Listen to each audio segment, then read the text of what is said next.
بسم الله الرحمن الرحیم. مرګرو نن زموږ ډېر خوږ ملګري راغلي دي.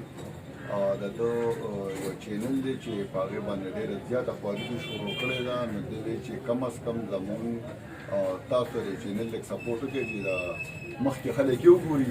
نو د چینل نوم دی FS واینز.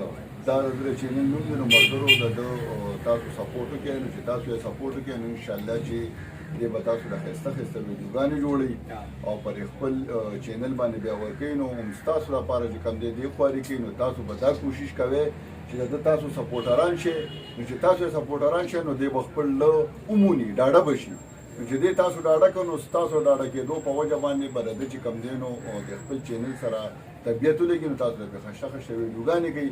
نو زموږ هم دا خبره کوو چې د چینل سپورټ تاسو وکړئ. ملګري ناست عارف په خبرو کې چې عارف تاسو ته څه وایي. ډیره مننه اسلام بھائی، ډیره مننه عمر بھائی. زموږ خواله راغلی FS واینز د دوی چینل دی او زموږ پښتانه الحمدلله ډېر مینهناک او ډېر قدردانه خلک دی. په دې کې یو خبره زه بله کوم عمر بھائی، لکه دې ته چې د وخت نه کم چینل پنې میلو شوي دي صرف هغه ګوري.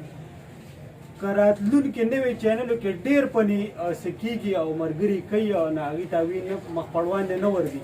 نو زه د خپلو ملګرو ویګانو د مینهوالو ته وایم چې کوم ملګري خواري کوي او د چینل جوړ کړي دا یو نظر ګورئ.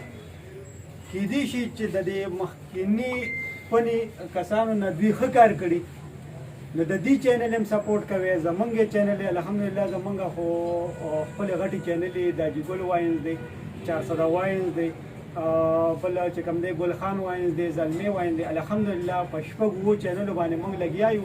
خو دا زموږ نوي ملګري دي، د دې لا په د یوټیوب باندې مخ نشته. په دوی سره سپورټ وکړئ چې د دې د مخکې لاړ شي او دې خلک خوښ کړي، دې سبسکرایب کړي، دې لایک کړي، دې مخکې شیر کړي. کیدای شي چې د دې کې څه کمزورتیا وي، څه داسې کمزوري پکې دي، هغه هم د ځانو به تاسو له ښه سکریپونه راوړي، تاسو له ښه خاکې راوړي او تاسو ته یې پیش کړي. بالکل عارف صاحب او اسلم بھائی اسکا ډېر زبردست خبرې وکړې او الله دې دوی له عمر ډېر کړي.